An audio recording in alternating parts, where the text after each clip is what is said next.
Vindo conversar, viu, conosco aqui hoje. A gente faz esse primeiro bloco todo com o Dr. Frederico Lobato, que, como eu disse, é médico oftalmologista do Hospital Universitário Betina Ferro, da UFPA. E trouxemos o Dr. Frederico aqui porque esse assunto, a saúde dos olhos, da visão, é sempre importante. E dia 7 agora foi o Dia Nacional da Saúde Ocular. E é por isso que a gente está trazendo o Dr. Frederico para conversar com a gente. Eu agradeço muito, viu, ter vindo. Obrigado. Esses dados que eu dei agora aqui, desse que 50 milhões de brasileiros, mais ou menos, sofrem de algum tipo de distúrbio de visão e que 60% tem cegueira, deficiência visual, aí aparece também a catarata com um número alto. Esses números batem, esses percentuais batem com o que o senhor tem de informações também, né, doutor? É isso mesmo? Sim. Na verdade, cerca de 39 milhões no mundo atualmente são considerados cegos. E essa cegueira é uma visão que já não deixa se realizar nenhuma atividade dependente da visão. Você teria que mudar o órgão mesmo, principal. não é a chamada pouca visão, porque aí tem uma diferença, né? Isso, existe visão subnormal e cegueira. Na visão subnormal, você ainda consegue uma adaptação por meio de auxílios ópticos, auxílios não ópticos, para desempenhar atividades predominantemente visuais. Certo. Já na cegueira, não. Na cegueira você não tem. Aí o senhor diz que no mundo todo há 39 milhões de cegos e 246 milhões de baixa visão. É um número que vem aumentando e se é por quê? Quais são as causas? Sim, há cerca de 60% até 75%, dependendo dos estudos, dessas causas são preveníveis. E principalmente a catarata é uma dessas, está entre a principal causa prevenível. Mas aí as pessoas, o quê? São relapsas em relação à saúde dos olhos? Quer dizer, por que o número vem crescendo? Principalmente são relapsas, além de falta de estratégia pública. Políticas públicas, né? Isso, para melhorar isso. A catarata, por exemplo, é normal, todo humano vai ter catarata, até praticamente a incidência quase 100%. Ninguém vai escapar da catarata. Ninguém vai escapar. Só escapa quem morre antes de ter a catarata, mas é normal mesmo a catarata, é fruto do envelhecimento. Faz parte do pacote envelhecer. Faz parte. Olha, esse pacote é pesado, porque são algumas coisas, né? Está cansada, catarata, cabelo branco, artrose, mais um monte aí que a gente não cita, mas enfim. Agora, mas a catarata você faz a cirurgia e ela é reversível, mas tem alguns casos em que ela é irreversível. Que casos seriam esses? Das doenças, tudo de ser tratado, justamente. A catarata, quando ela é diagnosticada e tratada inicialmente, ela tem índices muito bons de sucesso na cirurgia de melhora de visão, ela é bem prevenível. Agora, quando você já deixa ela causar outras complicações, ela ficar muito dura, causar glaucoma, existem glaucomas secundários a cataratas e outros problemas mais que podem levar à cegueira, infelizmente. Então, a hora de agir, que nem como um câncer, etc. Então, você tem a hora certa de tratar. Além da catarata, qual é uma outra doença ocular e que provoque assim também a cegueira com mais recorrência? Qual seria? Algumas das doenças que causam cegueira irreversível Sim. e que também são as principais citadas pela Organização Mundial da Saúde é o glaucoma, a degeneração macular, que é uma doença também, uma doença moderna, é uma doença que acontece principalmente com o envelhecimento e pelo aumento da expectativa de vida. Degeneração macular, relacionada à idade. Exatamente. Uma parte da nossa retina, que é da visão central, que é a mácula, ela sofre um envelhecimento precoce. Algumas células delas morrem antes das outras do nosso corpo. E aí isso causa o quê? Quer dizer, há sintomas? É cegueira também. E essa é, nos países desenvolvidos, a principal causa de cegueira. Deixa eu lhe perguntar uma coisa. Essa cegueira que o senhor falou, ela tem a ver com esse hábito excessivo que a gente tem de computador na frente da televisão, luz artificial o tempo todo? Tem alguma relação ou não? Ou isso pioraria, no caso? O que é provado de piorar algumas dessas doenças é a radiação ultravioleta. Então, uma grande dica é sempre usar um óculos escuro quando estiver no sol. Algumas luminárias têm a luz branca, principalmente tem muita luz ultravioleta junto. Então, seria a única coisa que é prevenível. O restante, uma alimentação sadia, tudo isso ajuda também, mas principalmente o diagnóstico precoce. Entendi. Então, por exemplo, as pessoas que usam óculos, seria recomendado que se usasse essa lente Transitions e afins, mesmo em ambientes com luz artificial? Isso poderia ajudar de alguma maneira? Eu não sei quantificar o quanto que isso precisaria de um estudo, porque são vários fabricantes de luminária, não é tão alta, mas um tempo muito prolongado e muito próximo poderia causar sim. Mas assim, o do sol sim, aqui na nossa região, aqui praticamente embaixo do Equador. Doutor Frederico, eu acabei de interrompendo quando a Indaiane perguntou sobre quais são esses distúrbios, digamos assim, oculares, se é que pode se chamar assim, doenças oculares, enfim. O senhor primeiro falou que eu lhe interrompi, da degeneração macular, do glaucoma. Aí temos o glaucoma, a catarata. A diabetes é uma causa importantíssima de baixa visão. Também. Porque ela vai dando algumas alterações na retina e essas alterações também podem ser, depois de um determinado nível, irreversíveis. Quando tratadas no início, são reversíveis. A diabetes pode também ocasionar o glaucoma, né? Diabetes também causa glaucoma secundário. Também piora a catarata, é uma doença metabólica das mais traiçoeiras possíveis. E o ressecamento do canal lacrimal, isso... O ressecamento, principalmente, pode acontece na nossa lágrima, não necessariamente no canal. E tem várias causas de ressecamento. É muito comum na nossa região, apesar da região ser muito úmida, nós passamos boa parte do nosso tempo em ambientes com ar-condicionado e que deixa muito ressecado nossos olhos. Então, ele não é tão causador de uma baixa visão grave, mas de muito incômodo, de um olho seco no futuro também. É uma das principais causas na nossa região, é uma característica. Tanto que nós aqui temos aquela carne crescida, o pterígio, é praticamente uma estatística nossa aqui que não há em local nenhum. Mas a carne crescida tem relação com essa com o olho seco? O olho seco, sim, tem relação com o olho seco. Tem um caráter aí hereditário e principalmente o olho seco. Na verdade, a carne crescida tenta proteger o nosso olho, já que ele está ficando cada vez mais ressecado, o olho tenta criar uma carne para tentar proteger, só que é uma proliferação anormal. E aí, para tentar minimizar o olho seco, o que tem que fazer? Colírios umidificantes? Isso, colírios lubrificantes é o principal tratamento.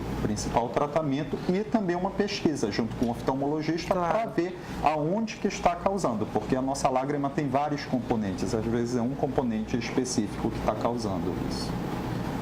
Que pode causar essa sensação do olho seco. Então, ardor, começar a piscar muito, notando isso, pode acontecer até em crianças. Deve ser tratado. Dor tem a ver com esse ressecamento? Sim, também. Isso. É porque eu tenho. Causa. Eu sinto às vezes doer o olho. Né? Não, a dor é um dos sintomas principais. Essa região é muito inervada, então a representação dela é muito importante no nosso cérebro. Então, às vezes, coisas mínimas, a gente sente uma dor muito grande. Só quem entrou um cílio no olho sabe como é. Deixa eu lhe perguntar uma coisa. O senhor é do Hospital Universitário Betina. Isso. O que o Betina... De vez em quando eu acompanho algumas ações do Betina, mas assim, esporadicamente. O que o Betina tem trabalhado nessa questão da oftalmologia? O que tem avançado lá, assim, na forma de tratar o paciente que chega? O que tem avançado? O que tem melhorado, aperfeiçoado? Nós estamos agora com o setor de triagem no Betina. Onde sei, o Betina começou também a fazer transplantes de córnea de maneira seriada. Estamos com um setor de catarata muito avançada, também de plástica ocular, a parte de tumores, e aí inúmeros... Plástico ocular. O que exatamente de plástico ocular que o senhor está falando? A gente faz toda a parte de pálpebra, não a estética, praticamente, em cima de defeitos de pálpebra, pálpebra, tumores Ou aquela que já palpebrais. começa a incomodar a visão, aquela pálpebra que chama... Isso, quando uma pitose, uma queda palpebral, Exato. então quando começa a dar problema na visão. Isso. Toda essa parte nós fazemos no Betina. Está dividido em várias áreas. Nós atualmente estamos com 17 oftalmologistas, se eu não me engano, e mais 12 residentes. Então aí só temos uma equipe de 29 médicos só tratando de olhos lá. Para ter acesso aos tratamentos oferecidos, a comunidade vai direto ou ela precisa ver via SUS? Via SUS. É tudo mediado via SUS. É um hospital público, Betina, né? O hospital público. Da UFPA. E é um hospital público. Nesse dia 7 agora, que foi o Dia Nacional da Saúde Ocular, vocês ofereceram algum tipo de serviço? Não foi nada... eu não desconheço alguma coisa assim que tenha acontecido. Vocês não fizeram nada especial, só um atendimento que já é normal já de fazer. Tem pergunta, né, Júcia? Vocês estão falando sobre o clima e aí a Clara Matos da Cremação queria saber se o clima de Belém e a forte incidência solar pode prejudicar a saúde dos olhos. Você respondeu um pouco, mas... Isso, o principal, o nosso clima seria a radiação ultravioleta. Também temos aqui, dependendo da estação do ano, muita poeira, muito vento, isso também prejudica, mas todos esses fatores atuam no ressecamento dos olhos, sim. A questão da umidade, que assim que traz, a gente sabe que traz mais bactéria, mais fungo, né, ácaros, isso também traria problemas patológicos para a visão, do nosso clima, especificamente a gente? Nós temos uma incidência aqui de conjuntivites e úlceras e problemas, e ceratites fúngicas. Isso é? Ceratite, desculpa, é uma inflamação da córnea. Então, nessa parte da frente do olho, aqui onde está o colorido, na frente tem uma camada transparente, que é a córnea. Sim. E ali a maior do que qualquer outra região também do país. Da nossa região. Então aqui nós temos dois problemas, quer dizer, a gente tem a umidade que é alta e pode causar esses problemas que o senhor falou agora, e aí como a gente vive muito no ar-condicionado por causa do calor, também tem o problema do ressecamento dos olhos, né? Também. Então tem que ficar atento a tudo isso. Isso. E aí as recomendações aqui, óculos escuros de boa qualidade, porque também não adianta óculos escuros que não são de boa qualidade porque não protege, não é isso? Com certeza, tem que ver realmente se o óculos escuro ele tem a proteção ultravioleta, que senão ele só está escurecendo e não está protegendo contra a radiação ultravioleta. Não. E aí, colírios, né? Também é isso, mas sempre com prescrição médica. Claro. Primeira coisa é uma consulta ao oftalmologista. Isso, né? Perfeito. E aí, colírios, e por causa da umidade, como perguntou em Dayal, o senhor listou aqui uns 3 distúrbios, uns 3 problemas. Né? Isso. Que aí são fungos e tal.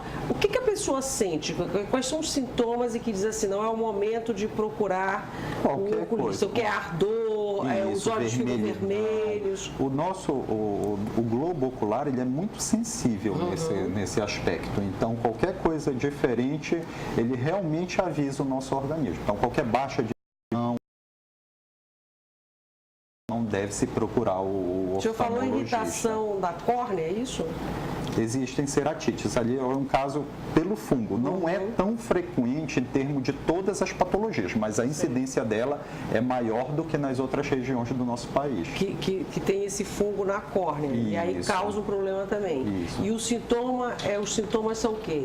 O olho vermelho?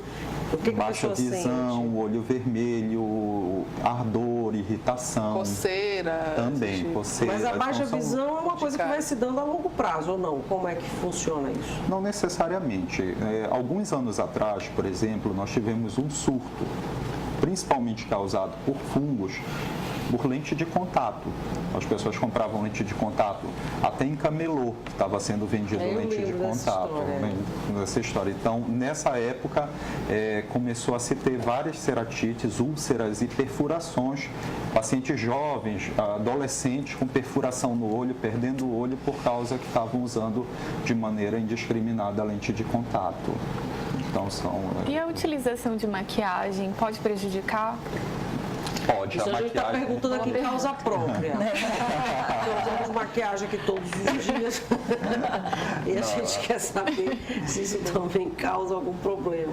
Não, a maquiagem ela pode entrar em contato com a lágrima e causar uma irritação, uma desestabilidade do filme lacrimal e até um ressecamento dos olhos. Por isso, como também pode entupir alguns poros nossos ali, onde tem a secreção normal de algumas glândulas, causando um ordelo, que popularmente a gente chama de tersol. Isso que eu ia perguntar. Pode ser causado pela maquiagem. Aqui também tem incidência de tersol em função de fungo, que é um vírus, né? Sim. É um vírus, né? Não, o tersol... O que é o tersol exatamente? O tersol acontece, nossa pálpebra tem uma série de glândulas.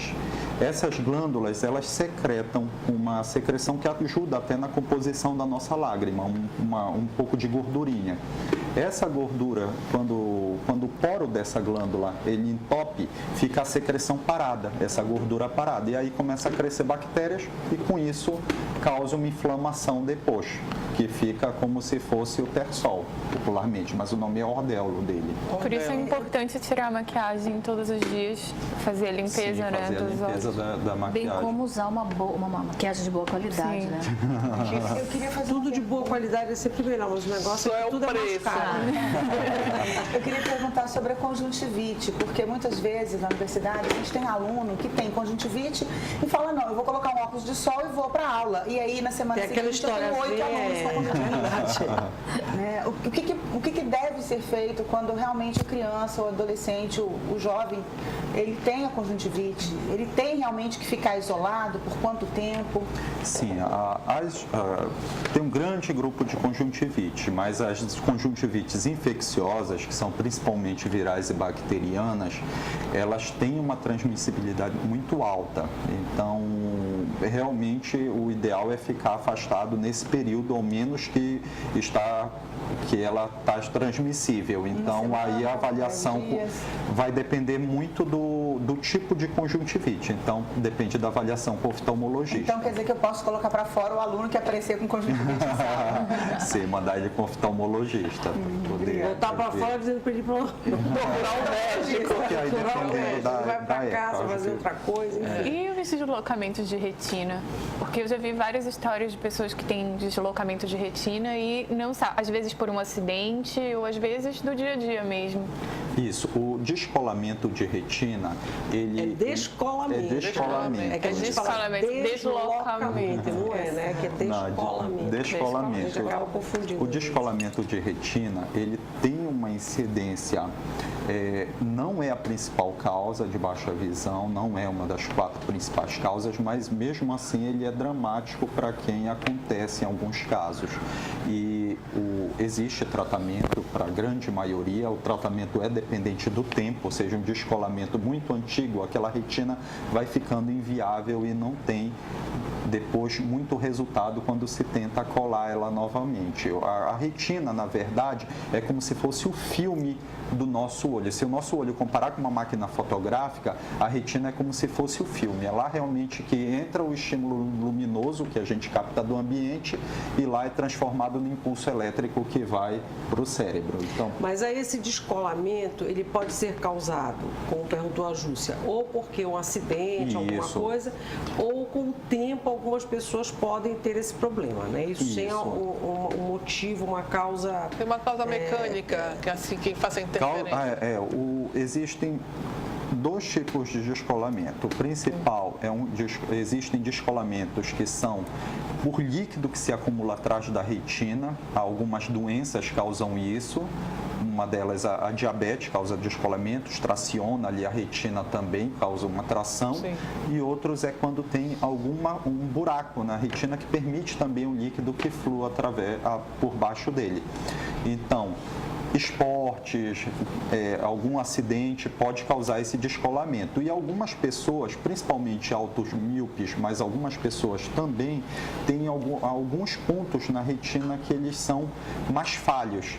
Então, a retina ali ela é muito esticada. Ela não é toda compacta, né? Justamente, é como ela se fosse um tecido muito... É mais esgarçada, né? Justamente, a palavra ideal é essa, esgarçada. Então, ali, qualquer movimento, às vezes espontaneamente, aquilo ali pode romper e aí causar o fluido. Então, mas aí, como é que faz o tratamento para esse descolamento? O tratamento... Mas o tratamento tem um tratamento que faz com laser, que é bem... Isso. dolorido, né? Não, depende muito do laser, depende da extensão também do descolamento. Normalmente sente um incômodo na hora que faz o laser, mas aí também você consegue fazer em algumas sessões. Mas aí depois que faz também tem que ficar em repouso, tem toda uma história. Não faz o tratamento e vai sair, tem todo Não, isso, mas também depende da extensão e do tipo de descolamento. E como é que a gente descobre que está fazendo um exame específico? Isso, um exame específico oftalmológico, você que fica é um sem exame foco, de retina, né? de mapeamento. Tem alguma coisa assim que você vai perdendo a visão, perdendo o foco da visão? Eu sei, uma pessoa que eu conheço teve dos dois lados, jovem, e ela tinha tido um filho, o filho tinha 1 ano. Quando ela teve, ela descolou as duas. E era jovem e assim, não teve acidente, não teve nada e se viu um dia que ela não conseguia quase enxergar nada, sem foco, e aí ela começou a ficar desesperada, não sabia o que tinha acontecido e tinha descolado as 2 retinas, inclusive, os 2 olhos, né? Não, isso é... Aí eu ia perguntar até se tem uma faixa etária mais propensa, enfim. Não tem faixa etária. Tem só alguns fatores predisponentes. Por exemplo, a alta miopia é um fator que faz com que seja. Então, predisposição genética existe também ou não? Existe predisposição genética, algumas doenças de base que podem também... Quando é considerada já a alta miopia? A partir de que grau? O principal é como é o aspecto lá na retina, mas normalmente a gente considera a partir de 4, 5 graus já é considerado como um alto míope. Mas mesmo miopias menores, o ideal é que sempre se faça um exame de retina. Quem é míope. E percebendo que a retina já está um pouco esgarçada, o ideal é fazer logo esse tratamento? Quer dizer, usar o laser ou não? Como é que não, pode ficar? Você pode ficar em observação, desde que tenha sempre o acompanhamento para ver se não tem alguma tração, algum ponto de tração nessa retina. Isso. Acho que as pessoas também, quando começa o descolamento, sentem como se fosse uma mancha, né, no olho, uma coisa meio preta. Acho que a visão embaça um pouquinho, vê uma mancha. O mais comum é o embaçamento. Ou um embaçamento foco, normal, né? Perdeu o foco, mas isso acontece também quando o descolamento está na região central. Muitas vezes ele é periférico e a pessoa não percebe logo. Então, por isso, o exame seriado no oftalmologista, ao menos de ano em ano, é o ideal. De ano em ano eu ia perguntar isso. Quando eu tive deslocamento de retina e eu senti uma dor de cabeça muito forte e eu não conseguia ficar na frente do computador porque parecia que tinham vários pontinhos assim e a minha visão ficava meio turva. Aí tem uma pergunta do Antônio Carlos. Ele queria saber, hoje em dia os jovens passam muito tempo na frente do computador, como o Indaiá perguntou no começo. Aí ele queria saber quais são as consequências disso para os olhos. E a Dolores Vieira, dá parabéns pela entrevista, ela quer saber como é o atendimento no Bettina Ferro, que ela diz que só ouve falar muito bem, nunca houve nenhum tipo de reclamação que ela escutou. Aí ela queria saber se as pessoas são bem atendidas. Essas 2 perguntas. Doutor Frederico não vai dizer que são atendidas, né? Eu espero. Mas enfim, que eu estou sim, brincando porque o Bettina tem uma referência, inclusive, nessa área. Mas assim, eu acho que as pessoas querem que você explique exatamente como é que funciona, se alguém precisar do atendimento, como é que é recebido, como é que procura o Bettina. É importante falar sobre isso, né? O trâmite normal é referenciado. Na verdade, ele já é um hospital de referência. Então, deve ser referenciado pela rede SUS. Então, vai para um posto de saúde, a partir do posto de saúde é referenciado para lá, para o Bettina. Esse é o trâmite normal. Então, não há atendimento direto no Bettina? Não. A pessoa não pode ir lá, tem que ir por meio de outras unidades de saúde que indicam o Bettina. Isso. E a outra pergunta foi o quê? Do Antônio Carlos, ele quer saber sobre as consequências de ficar muito tempo à frente do computador. Ah, sim. O nosso olho, na verdade, é feito para usar o máximo possível. A gente não tem que ter pena dele, ele é feito mesmo. Agora tem que ter só o cuidado. O computador, alguma atividade, principalmente na frente de uma tela, pode levar. Primeiro, a nossa concentração faz com que a gente pisque menos do que o necessário. Então, essa atenção e essa falta de piscar pode deixar o olho mais ressecado. Assim como também, dependendo, hoje em dia já menos, mas a radiação do próprio computador também pode ajudar a ressecar os olhos. Seria basicamente esses os efeitos malévolos. Que a gente falando assim, foi aquela coisa, vai usar menos o olho não tem como, porque é impossível, mas assim, vai poupá-lo de alguma forma. Mas para poupar hoje em dia é não ficar muito na frente da tela, das telas em geral, mas não tem também como. Quer dizer, a visão a gente tem que ter cuidado, é delicada, mas não tem como poupar muito, né? A gente usa, tem que usar. Mas é natural, o nosso olho é feito para usar. Para isso, para todo mundo também ficar com medo. Eu, quando comecei a escrever minha dissertação de mestrado, eu não conseguia ficar muito tempo na frente do computador, me dava náusea. Aí eu, assim, digo, não, ou talvez eu escrevo... tenha sido o processo da própria dissertação. Mas depois... Aí eu mandei... Pode ser. Aí eu comprei um óculos com uma lente, eu uso óculos mais para longe, não para perto, mas a lente sem grau nenhum, só com uma proteção por conta do raio, né, ultravioleta. E assim, tentei, não conseguia, aí o óculos me incomodava, porque eu não uso óculos para perto, e me incomodava, e mesmo sem grau, então eu tirei, aí eu forcei a barra, digo, não, ou eu fico as 8 horas que eu tenho que fazer para escrever, ou então não tem dissertação, né? E passou, mas no início, e assim, eu ainda hoje, não sei se é porque eu disse, ou vai, né? Eu não tinha mais tempo, mas ainda hoje, se eu fico muitas horas, eu tenho que dar um tempo, relaxar minha cabeça, pegar a distância e voltar, porque às vezes me dá uma certa náusea. Ainda se eu fico muito tempo na frente escrevendo texto, meio concentrada e olhando ali. Isso não deveria acontecer, na verdade. Existem aí, pode ser desde como eu voltei a falar, um olho seco, sim, pode ser um distúrbio de binocularidade, pode ser que você tenha uma insuficiência de convergência depois de ler muito tempo, talvez o olho não mantenha, tenha algum distúrbio, algum microestrabismo que a gente não esteja diagnosticado. Então, de novo, parece, sou muito bairrista, mas é procurar um oftalmologista. Não, mas eu fiz exercício de ortóptica, né? Que é exatamente isso, para colocar no eixo o globo ocular. Então, isso é importante. Se está sentindo alguma coisa, deve procurar mesmo, porque não é o normal. Nosso olho é feito para usar, não é feito para descansar. Qualquer coisa. Já o sono já é o suficiente. O senhor falou sobre estrabismo. Criança gosta muito de brincar, de ficar estrábico, né? Isso faz mal? Isso tem alguma importância na vida adulta? Não, isso não tem. É como quem, quando a gente é criança, quer colocar óculos, né? E aí fica brincando com óculos de grau, diz assim, não usa óculos de grau que você vai ficar míope. Não tem essa coisa? É mais ou menos isso, né? Não, o período que normalmente uma criança coloca e tira não é o suficiente para eu sei, porque também tem esse mito, né? Olha, vai colocar o óculos, né? E vai ficar como se pegasse, né? Assim, tem mais, Luciana? A pergunta gira por aí. O Jorge Andrade quer saber se o uso de óculos de grau errado pode gerar dor de cabeça. Sim, pode gerar. Se o óculos não estiver no grau correto, vai gerar desconforto visual, sim. Ele vai ter que fazer um esforço além do normal para poder conseguir colocar no foco na retina. Porque o grau nada mais é isso do que jogar a imagem para o foco. É como se a imagem tivesse desfocada. Então o grau ele faz isso, jogar para o... Doutor Frederico, nós fizemos uma sabatina, né? Praticamente todas nós.